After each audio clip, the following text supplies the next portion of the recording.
अब आया हुआ है तुमको राज्य भाग्य दिलाने, कहते हैं अब तन मन धन सब इसमें लगा दो।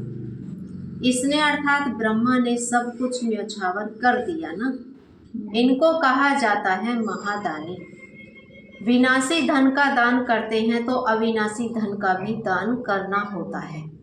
तो जितना जो दान करेंगे, नामी ग्रामी दानी होते हैं तो कहते हैं फलाना बड़ा दानी था, है ना। तो इसलिए सबसे बड़ा दानी कौन? ब्रह्मा बाबा। और फिर यहाँ पर भी हम बच्चों को भी दानी बनना है, तो धन का भी दान करना है और ज्ञान का भी दान करना है। तो बाबा कहते हैं इनडायरेक्ट ईश्वर अर्थ करते हैं राजाई नहीं स्थापन होती है। अभी तो राजाई स्थापन होती है। भक्ति में हम इनडायरेक्ट कर रहे थे, अब परमात्मा के कार्य के लिए, परमात्मा के लिए नहीं, परमात्मा के कार्य के लिए हम क्या कर रहे हैं? डायरेक्ट सहयोगी बन रहे हैं, डायरेक्ट दान कर रहे हैं। तो इसलिए भक्ति मार्ग में गाते भी हैं हम वारी जाएंगे, इसमें खर्चा कुछ नहीं है। गवर्नमेंट का कितना खर्चा होता है, यहाँ तुम जो कुछ करते हो अपने लिए, फिर चाहे 8 की माला में आओ, चाहे 108 की में, चाहे 16,108 की में, पास विद ऑनर बनना है।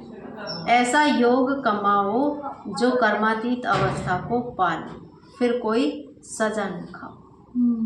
ऐसे अपनी क्या बनाए? कर्मातीत अवस्था, योग की कमाई। तो तुम सब हो वॉरियर्स, तुम्हारी लड़ाई है रावण से, कोई मनुष्य से हमारी लड़ाई नहीं है। नापास होने के कारण 2 कला कम हो गई, त्रेता को 2 कला कम स्वर्ग कहेंगे। किसको कहेंगे? नापास होने के कारण 2 कला कम हो गई। कहाँ पर? त्रेता को 2 कला कम और स्वर्ग को कहेंगे 2 कला ज़्यादा, 2 कला ज़्यादा, 16 कला संपूर्ण ना। वो 14 कला संपूर्ण हो गए तो 2 कला कम हो गई। तो बाबा कहेंगे पुरुषार्थ तो करना चाहिए ना, बाप को पूरा फॉलो करने का। इसमें मन बुद्धि से सरेंडर होना होता है। बाबा यह सब कुछ आपका है। बाप कहेंगे यह सर्विस में लगाओ। मैं जो तुमको मत देता हूँ वह कार्य करो। जो भी बाबा मत देते उनको हमें क्या करना है? कार्य में लगाना है।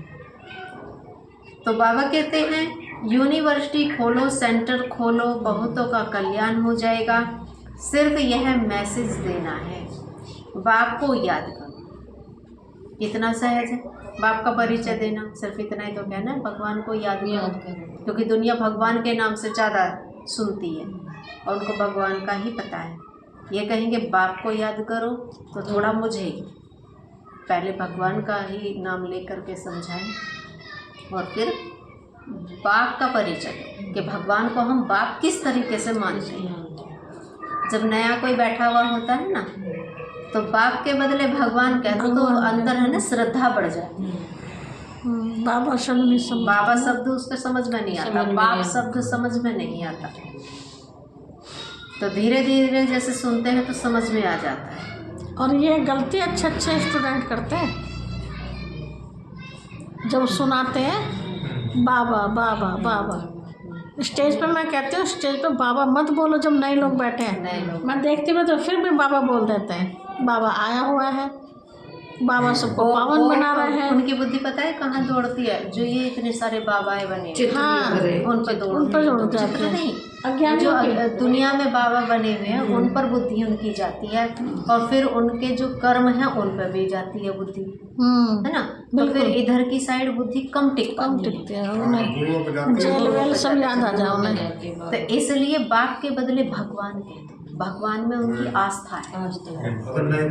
बाप ने कहो उसका ध्यान रखना, परम पिता परमात्मा कह दो, है ना।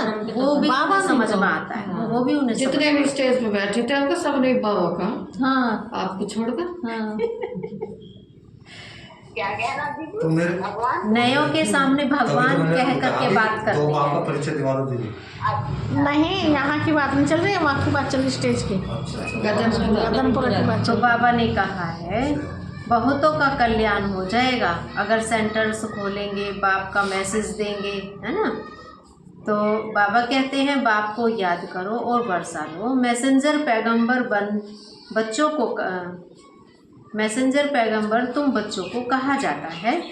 सबको यह मैसेज दो कि बाप ब्रह्मा द्वारा कहते हैं कि मुझे याद करो तो तुम्हारे विकर्म विनाश होंगे, जीवन मुक्ति मिल जाएगी। अभी है जीवन बंद, फिर जीवन मुक्ति होंगे, मुक्त होंगे। तो बाप कहते हैं मैं भारत में ही आता हूँ।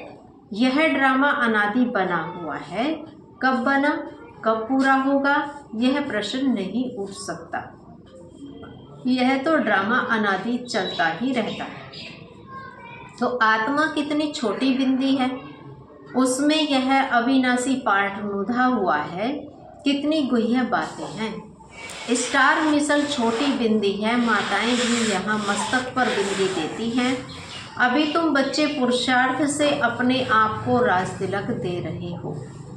तुम बाप की शिक्षा पर अच्छी रीति चलेंगे तो जैसे कि तुम अपने को राज तिलक देते, ऐसे नहीं कि इसमें आशीर्वाद व कृपा होगी। तुम ही अपने को राज तिलक देते हो। असल में यह राज तिलक है फॉलो फादर करने का पुरुषार्थ करना। दूसरों को नहीं देखना है, अपने आप को ही फॉलो फादर करना है, मन मना भाव रहना है। जितना मन मना भाव रहेंगे, ब्रह्मा बाबा को फॉलो करेंगे तो माना अपने आप को राज तिलक देना है। तो जिसे अपने को ही आपे ही तिलक मिलता है, बाप नहीं देते हैं, यह है ही राजयोग। तुम बेगर टू प्रिंस बनते हो तो कितना अच्छा पुरुषार्थ करना चाहिए, फिर इनको भी फॉलो करना है। यह तो समझ की बात है ना। तो पढ़ाई से कमाई होती है, जितना जितना योग उतनी धारणा होगी। योग में ही मेहनत है, इसलिए भारत का राजयोग गाया हुआ है। बाकी गंगा स्नान करते करते तो आयु भी चली जाए।